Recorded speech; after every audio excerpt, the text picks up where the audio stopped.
शिवहर शंकर नमामि शंकर शिव शंकर शंभो, हे गिरिजापती भवानी शंकर शिव शंकर शंभो. नमस्कार मंडळी, श्री स्वामी समर्थ. आज आपण पाहणार आहोत की श्रावण महिन्यात 3 असे झाडांचे जे चमत्कारिक उपाय आणि त्या झाडासमोर एक मंत्र म्हटल्यामुळे आपल्या आयुष्यात काय बदल होत असतात. बघा, श्रावण महिना हा एक चमत्कारिक, श्रावण महिना म्हटलं की महादेवाची उपासना करणारा महिना झाला. बघा, श्रावण महिन्यात हा चमत्कारिक झाडे तुमची नक्कीच इच्छा पूर्ण करू शकतात. म्हणजेच काय तर पैसा, आरोग्य, इच्छापूर्ती, द्वेष निवारण्यासाठी या 3 झाडाचं पूजन आपल्याला श्रावण महिन्यात आवर्जून करायचं आहे. कारण श्रावण महिना म्हणजे भगवान शिव, पार्वती माता आणि भगवान श्रीहरी विष्णू यांच्या उपासनेचा सर्वात पवित्र असा काळ मानला जातो. या महिन्यात फक्त 3 पवित्र झाडांची सेवा पूजा केली तर तुम्हाला धनप्राप्ती, उत्तम आरोग्य, मनोकामना पूर्ण होणे आणि अनेक दोषांपासून आपल्याला मुक्ती मिळत असते.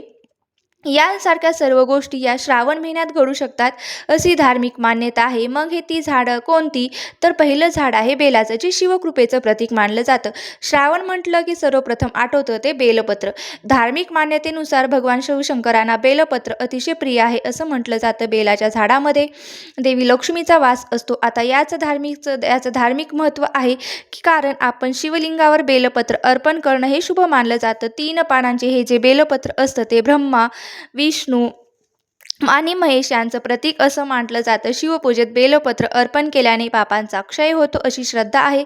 आता अनेक धार्मिक ग्रंथामध्ये बेलपूजा वाहिल्यामुळे ज्या काही अडचणी आहेत ते दूर होत असतात. घरातील नकारात्मकता कमी होत असते. शिवकृपाही प्राप्त होत असे वर्णन हे आढळलेलं आहे. म्हणून याची पूजा श्रावण मासात आवर्जून करावी. यासाठी सकाळी बेलपत्र अर्पण करावं आणि ओम नमः शिवाय या मंत्राचा 108 वेळा जप करावा. आता झाडाला नमस्कार करून आपल्या कुटुंबाच्या सुख समृद्धीसाठी प्रार्थना करावी. शिवाय आरोग्याच्या दृष्टीने हे झाड अतिशय महत्त्वाचं मानलं गेले. बेलाचं फळ हे आयुर्वेदातही महत्त्वाचं मानलं जातं. पचन संस्था मजबूत ठेवण्यासाठी बेलाचा हा उपयोग केला जातो. अशा प्रकारे या श्रावण महिन्यात बेलाच्या झाडाची पूजा करून शिवकृपाही प्राप्त करू शकता. आता दुसरं जे आहे ते आहे तुळस. भारतीय संस्कृतीत तुळशीला अतिशय जास्त महत्त्व आहे आणि धार्मिक मान्यतेनुसार ज्या घरात तुळस असते तिथे भगवान श्रीहरी विष्णू आणि माता लक्ष्मी यांचा वास हा असतो. त्यांची कृपाही सदैव राहत असते. तुळशीची दररोज पूजा करावी, पण श्रावण महिन्यात आवर्जून पूजा करावी, दररोज पूजा करावी. यामुळे आपल्या घरामध्ये एक सकारात्मक ऊर्जा निर्माण होत असते अशी श्रद्धा आहे. श्रावण महिन्यात नेमकी पूजा कशी करावी? तर बघा, तुळशीला पाणी अर्पण करावं, दररोज दीप लावावा, यामुळे पुण्य प्राप्त होते. शिवाय अनेक कुटुंबामध्ये तुळशीसमोर संध्याकाळी तुपाचा दिवा लावण्याची सुद्धा परंपरा आहे. त्यामुळे लक्ष्मीचं आगमन हे होत असतं अशी लोकमान्यता आहे. मग श्रावण महिन्यातही आपण तुळशीचं आवर्जून पूजन करावं. रोज सकाळी स्वच्छ पाणी अर्पण करावं, संध्याकाळी दिवा लावावा आणि ओम नमो भगवते वासुदेवाय नमः, ओम तुलसीये नमः या मंत्राचा 108 वेळा जप म्हणावा. किंवा शुभम करोती कल्याणम आरोग्यम धनसंपदा शत्रुबुद्धी विनाशाय दीपक ज्योती नमस्तुते हा पूर्ण मंत्र किंवा स्तोत्र म्हणावं किंवा जप करावा. यामुळे लक्ष्मीची कृपाही नक्कीच प्राप्त होते असा विश्वास आहे. शिवाय तुळस ही औषधी गुणधर्मांनी परिपूर्ण आहे. यामुळे रोगप्रतिकारक शक्ती वाढते आणि सर्दी, खोकला यामध्ये उपयोगी मानली गेलेली ही तुळस आरोग्यासाठी अत्यंत गुणकारी मानली जाते आहे. शिवाय आपल्या घरातील वातावरण सुद्धा या तुळशीमुळे शुद्ध राहण्यास मदत मिळत असते. तिसरं जे झाड आहे ते आपल्या घरात असतं आणि श्रावण मासात याची पूजा आवर्जून केली जाते, ते म्हणजे शमी वृक्ष किंवा शमीचं झाड. शमी वृक्षाला भारतीय परंपरेत महत्त्व आहे. महाभारतात पांडवांनी अज्ञावासात आपले शस्त्र शमी वृक्षात ठेवले होते. विजयादशमीच्या दिवशी शमी पूजनाची परंपरा आजही पाळली जाते. आता शमी वृक्ष हे भगवान शनिदेवाशी संबंधित मानले गेले. त्यामुळे आपल्या घरात जे काही दोष असतील त्याचं निवारण हे या वृक्षामुळे होत असतं. म्हणून श्रावणात या झाडाची पूजा ही आवर्जून करावी. यासाठी आज सकाळी या झाडाला पाणी अर्पण करावं, काळे तीळ अर्पण करू शकतात आणि या झाडासमोर ओम शम शनी रच्छाय नमः या मंत्राचा 108 वेळा दररोज श्रावण मासात जप करावा.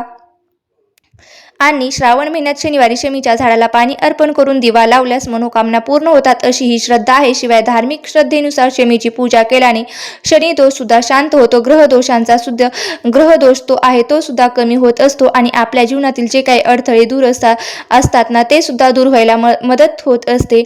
तर अशा प्रकारे श्रावण महिन्यात बेलाचं झाड, तुळस आणि शमी या 3 झाडाची धार्मिक दृष्टिकोनातून जर अत्यंत शुभ मानले गेलेले आहे. जसे की आधी सांगितले की बेलाचं झाड हे भगवान शिव शंकराची कृपा प्राप्त करून देते, तुळस देवी लक्ष्मीची आणि भगवान श्रीहरी विष्णू यांची कृपा मिळवून देते, तर शमीचं झाड हे शनी दोष शांत करण्यासाठी आपल्याला मदत करते आणि आपली जी इच्छित मनोकामना आहे किंवा इच्छित जी काही इच्छा आहे ती पूर्ण करायला सुद्धा आपल्याला मदत करतं, अशी धार्मिक मान्यता आहे. म्हणून लक्षात ठेवा, या झाडांची पूजा करणं अतिशय शुभ मानलं गेलेलं आहे. तसेच प्रत्येक धनप्राप्तीसाठी सुद्धा आपण या झाडाची पूजा करू शकता. ही खूप महत्त्वाची ठरू शकेल. फक्त श्रद्धा ही असावी, सात्विक आचरणही असावे आणि आपली चांगली कर्म यालाच आपल्या परंपरेत सर्वाधिक महत्त्व दिलेलं आहे. म्हणून आपण जी कर्म करत असतो ना, ती नित्य कर्मे हे चांगली असली पाहिजेत. आणि श्रावण महिन्यात या 3 झाडांची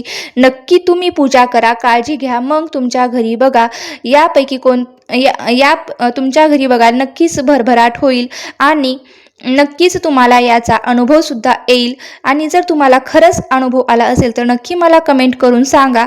तसेच बघा, आता आपल्या घरामध्ये वास्तुशास्त्रानुसार कोणती झाडे हे फलदायी ठरली जातात. तर बघा, कोणत्या झाडामुळे आपल्याला त्याचा हे फळ मिळत असतं. तर बघा, ज्यामुळे आपल्याला त्याचं चांगला हा सकारात्मक लहरी ह्या त्या झाडामुळे आपल्या घरामध्ये प्रवेश करत असतात. तर ते म्हणजे तुळशीचं झाड. हे तुळस हे आपल्या घराच्या समोर जे आपण घराच्या समोर हे तुळशीचं झाड लावलं पाहिजे, जेणेकरून आपल्या घरामध्ये सकारात्मक लहरी या प्रवेश करत असतात. अशा प्रकारे आपल्याला श्रावण महिन्यात या 3 पवित्र झाडाचं जे आहे ना, त्या पवित्र झाडासमोर आपल्याला हा मंत्र म्हणायचा आहे अशा प्रकारे. आणि त्याचं म्हणजे श्रावण महिन्यात या 3 झाडासमोर जर हा मंत्र म्हटला तर नक्कीच आपली जी कठीणातील कठीण इच्छा आहे ती नक्कीच पूर्ण होईल. अशा प्रकारे तुम्हाला हा व्हिडिओ कसा वाटला नक्की मला कमेंट करून सांगा. व्हिडिओ जर आवडला असेल तर नक्की लाईक करा, शेअर करा आणि चॅनलवरती नवीन असाल तर सबस्क्राईब करायला विसरू नका. धन्यवाद.